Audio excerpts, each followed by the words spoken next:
Yo, it's Benji, broadcasting on my YouTube channel that no one watches. Something like that Beatles song, Eleanor Rigby. I'll put up a link to this American journalist from the Epoch Times, Joshua Phillips. He says he's been um, with the Epoch Times for 14 years, and I value his work as an investigative journalist. The link I'll try to post to this, it was, he's just doing a Q&A with his audience. He actually has an audience, and there's some people out there that, I even fund one guy, what's his name? Chris Chappell. I fund him. I'm happy to fund him. I'm happy to not buy a coffee at Starbucks, I don't know, 6 times a month just to fund him. So, yeah, when I was living in communist China, working for the very high level Communist Party member there at a 4-star hotel, very nice holiday resort. That's a good place to live in China. If you go to China, just go live at a holiday resort. Stay away from all the hustle and bustle of the city because it's just like it's ugly. You won't enjoy it. You'll enjoy just living um, at a manicured, luxurious holiday resort. Like you got to get your feng shui right. So, um, yeah. So appreciate everything Joshua, has to say, or Chris has to say. Even sometimes they interview each other or something. I'm not in the loop because I don't have any audience fans. But anyway, I'll just discuss socialism and communism a little bit. Um, Like Joshua mentioned, in America, there's some socialism. Now, after World War II, Franklin Delano Roosevelt, ushered in the New Deal. He was the only American president to be president for 12 years, and then they had this rule you can only be president for 8 years. Otherwise, probably Trump would be president for 12 years as well, or 20, 30 years, 30 years of Trump. It's really, they don't allow it. So FDR was the only guy that got 12 years. Now, I think if you do your homework, you'll see that America didn't have a lot of social security safety net before FDR's New Deal. Yeah, and obviously he was a Democrat, not a Republican. With China, although people say it's communist, there's nothing for free in China in terms of social safety net. Yes, it's a very communal style society. It's very much a society where there's just so many people and they're just so used to sharing spaces that we wouldn't share in the Western world. So it is communistic in that respect. You'll get stuck into a dorm if you're a worker. There's also, you have to think in Islamic terms. What's the difference between a slave and not a slave? Like that's a very strong Islamic distinction in the Quran. Slave, not a slave. And if you want to get good karma in the Quran, you can free a slave. So that's kind of like DACA. You give all the slaves their U.S. Citizenship. Apparently, that's going to free them or something. They can vote. So. China has a lot of slaves, okay? China has a lot of people that no one's going to cry for them. If they start getting some big falutin ideas about freedom or whatever, they can just use them for their organs. Like it's ugly to say that, but that's the reality. So, because no one in China is going to cry for you if you're just like, oh, we have to have freedom, we have to have freedom. I'll be like, oh yeah, we'll free your soul.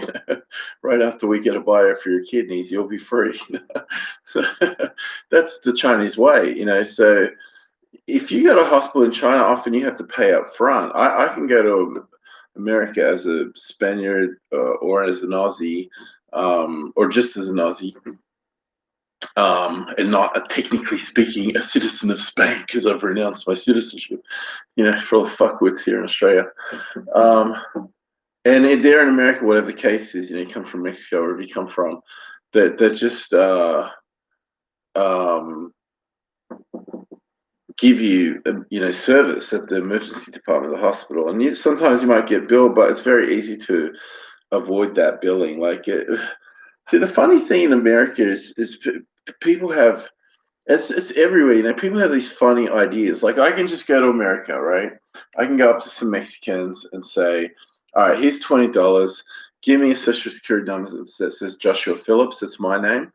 And everything will, I'll get everything in my name. I'll find the DMV, like in California, that lets me have a legal driver's license. I can go to a certain part of Illinois where they even let me vote, though I'm a legal alien. I can probably go to university for free in Mexico. And the whole time I'll just say, I'm Joshua Phillips.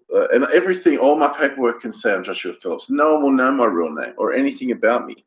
You know, it'll just be Joshua Phillips. And you're not going to go to jail for that because they don't lock up illegal immigrants unless, you know, they do something, a felony, you know. So you can get all this free money and blah, blah, blah, blah, blah. And so, and then if you incur a big medical expense in America, there's no way to trace you. Just say, okay, well, you just change your name, and you don't need the FBI witness protection program. You could hide from the FBI. Believe me, if you put me in America, I could hide from the FBI, bro. You would never find me, bro. I'd go just find some Mexicans and make up a new name, and I, you know, wouldn't have my cell phone there to track me. No one would find me. You know, I wouldn't connect to the old email accounts. I set up a new email account. You just start a new life. So, you know, what's the point of that? The point of that is, it doesn't matter how you present to the emergency department in America. If someone chops off your hand and your foot on opposite sides, you know, they'll fix you up. And if you can't afford to pay, they won't they probably won't put you in a debtor's prison. There might be some states where they put you in a debtor's prison, but very unlikely. First, they'll try to bill you, and at that point, you can just get off the radar. Okay, you don't need to be, you know, in the CIA or anything. It's no big deal. You just go up to some Mexicans and say, "My name is Joshua Phillips. Here's $20. Give me the Joshua Phillips social security card and, you know, resident alien card." And they won't give me a stolen social security number. They'll just give me a non-existent one, which, funnily enough, the IRS is perfectly happy to take that. You know, just get that tax money. And at that point, yeah, someone could dub you in, but then you just go to a, you know, illegal immigrant friendly. The alternative is, like, I tried calling the American consulate one time. They want me to give them my Visa card number and pay like $30 an hour just to listen to a recorded message. And they were going to bill my Visa card just to listen to a recorded message.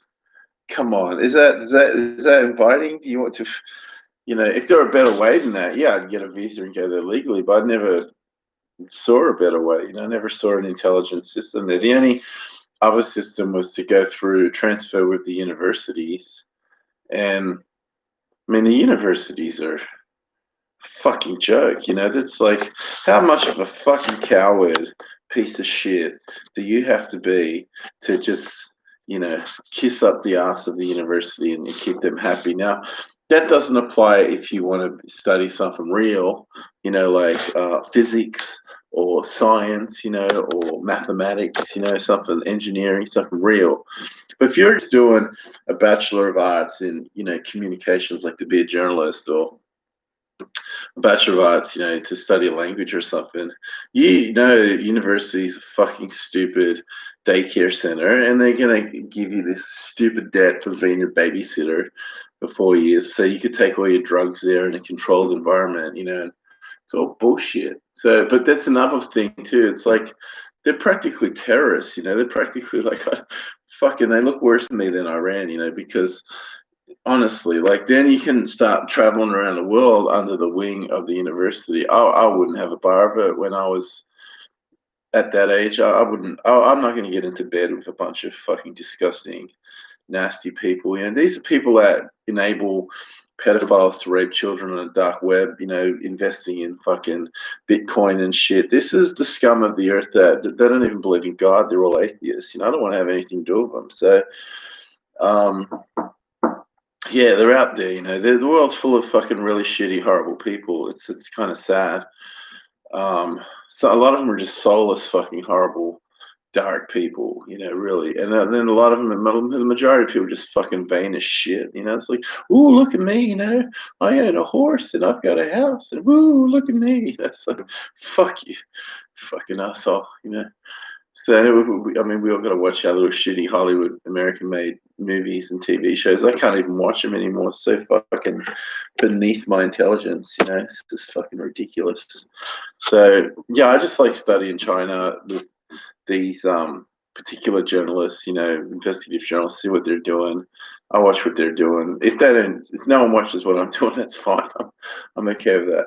So I just make money driving my bus. I'm comfortably lower middle class, and you know, money's not everything. You know, there's a certain finesse to life that has to be mastered in order for money to be pay you proper dividends and give you the happiness you deserve. So, or that you should deserve if you weren't a fucking asshole. So, gee, that was quite a digression. See, that's what I like about the Chinese people. You know, the Chinese people, they don't go for any of that shit I just mentioned to you. Or if they do, they're misled. You know, like the Chinese just pumped a fuckload of money into all these Western universities, and they thought, well, we're going to get some bang for our buck because we're going to steal all their technology. These are the countries with the cutting edge technologies, you know, America, Australia. We're going to hack it. We're going to have people there. We're going to just get it, you know, mostly just hacking it from China. So, yeah, you obviously have to defend yourself correctly. You know, if you're at the Pentagon, I mean, already at the Pentagon, they know how to defend their B-21 bomber program from prying eyes, you know. So there's obviously, yeah. Don't get me wrong. Like I just had a bit of a bitch about university, but obviously I'm not against universities. You know, I want to have smart, well-educated people working at the Pentagon, protecting the technology they have there, protecting our democratic ideals here. Okay, so I'm just you got to take it with a grain of salt. What I'm saying, I'm a little bit disgruntled as well. You know, I mean, here in Australia, we're a bit of a banana republic, or a little bit fucking retarded. You know, so you got to factor that in. That's part of my psyche. But over in China, um, there's a lot of smart people in China, and yeah, it's true. They're not creative. You know, no one wants to stick their head out there. And unfortunately, the way to excel in China is you have to be a gangster. You know, you have to be. I mean, the people that actually do the torture in China, they are often not the top level politicians, but they're always in those power circles. So, for example, when I first went to China, I was living in North Korea, and we had this. We had a handler from our school. You know, he was an insignificant person, really. I mean, all the school teachers there. This town was so communist. Okay, everyone had the same shit. It was in North Korea. They just like the kids had their tracksuit pants, and they'd be off at school at 6 a.m. to shovel snow in the morning. And as their teacher, I mean, it's really boring to read their papers because it's just so repetitive and not creative, and they're scared to say anything fresh. You know, it's just like it's mind-numbingly dull. You know, and they even have this music. They play it all over China at the same time every day, and everyone's got to take a break from their books and start um, rubbing their eyes, you know, so they don't like get cataracts or something, and start doing like neck rolls or something. And they put this music on, and it's kind of like it almost reminds me of that movie One Flew Over the Cuckoo's Nest. They always have some music there in the background, and in China it's like da, da, da, da, it just plays over the PA system. It doesn't matter if you're in the north or the south, wherever you are.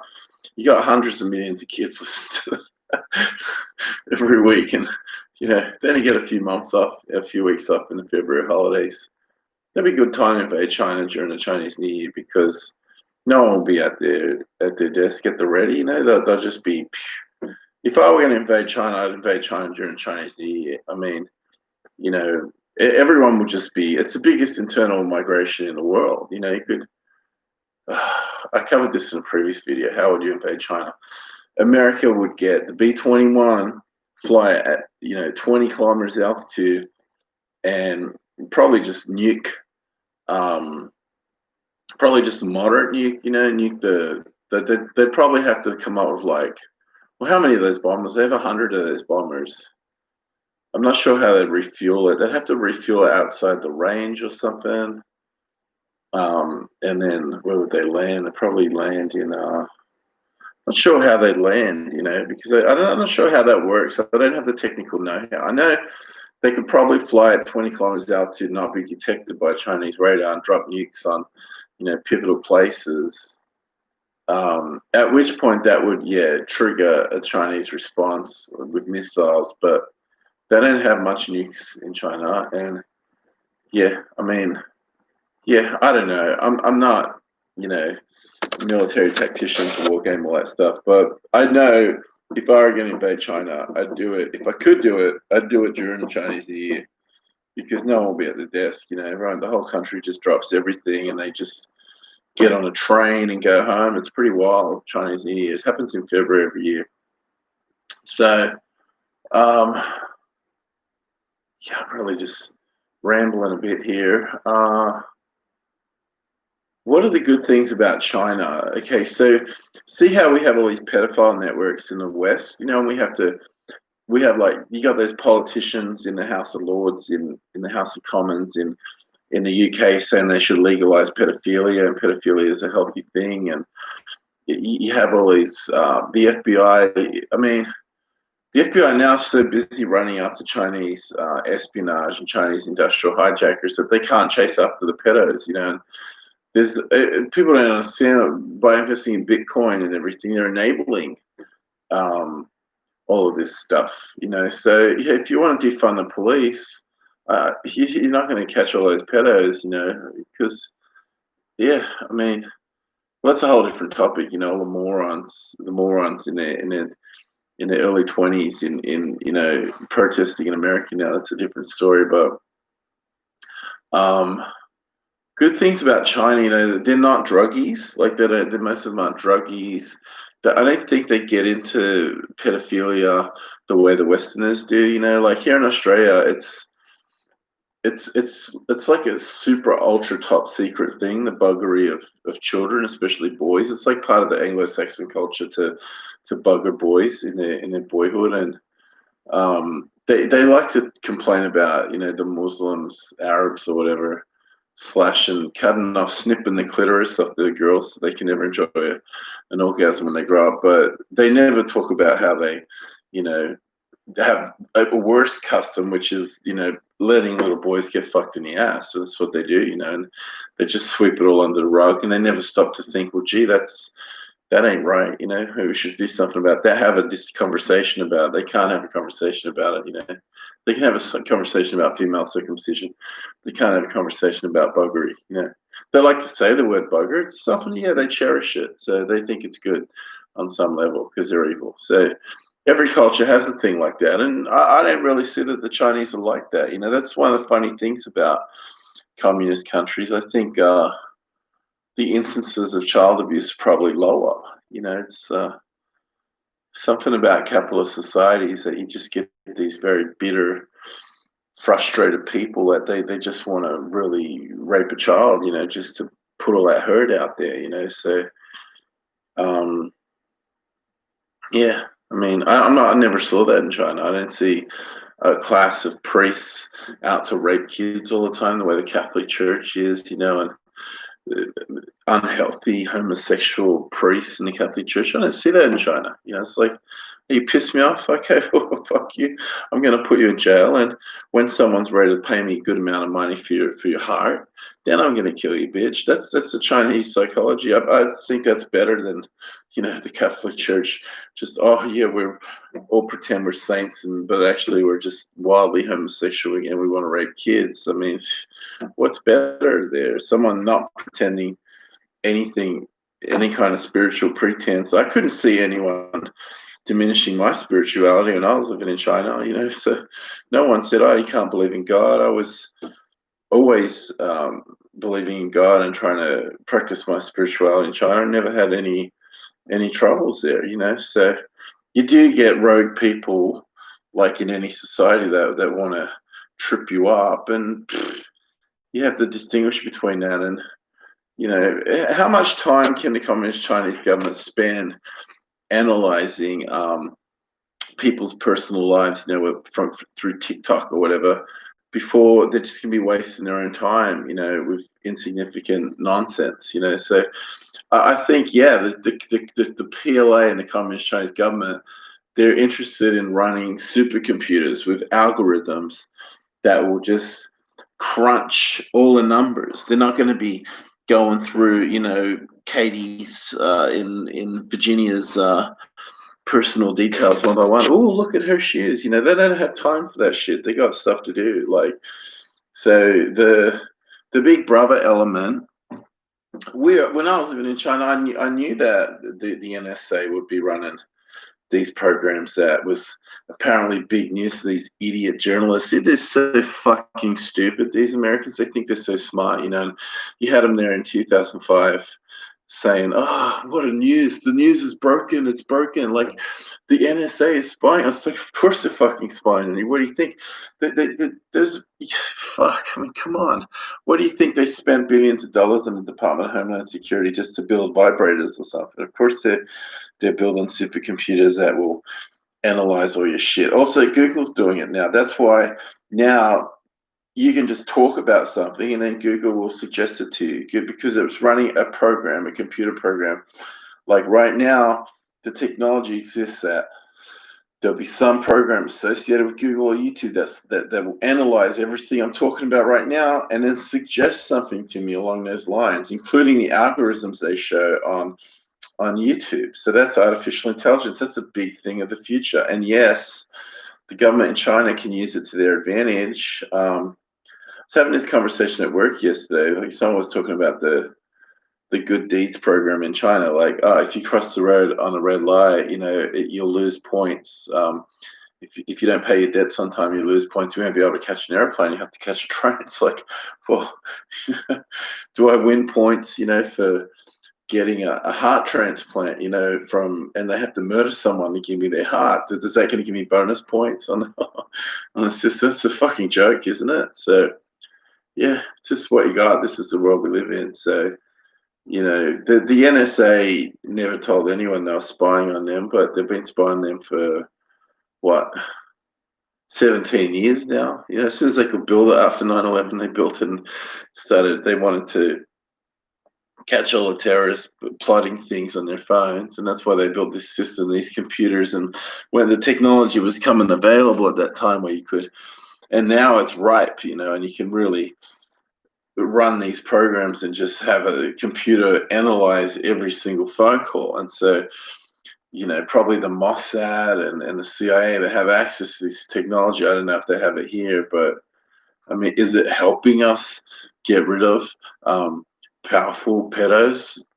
You can't really say that it is. I mean, we're getting rid of Jeffrey Epstein and that bitch of his, but what about, we got pedos in England, pedo networks so high up, so powerful, the police are unallowed to investigate them. I mean, what is this technology? Is this technology is it helping, evil child rapists rape children and get paid for it, on the dark web? Yes, it is. So, it's like, gee, is this technology really helping us? What would you do if an okay, but he said yes would go? Personally, I wouldn't. Option said, well, what do you think? Who won? Whatever. Hey there, lots of stream. Quick question: what would you do if when you okay, but he said yes would go? Personally, I wouldn't, but all my friends said they would. I think double the gook is your language plus.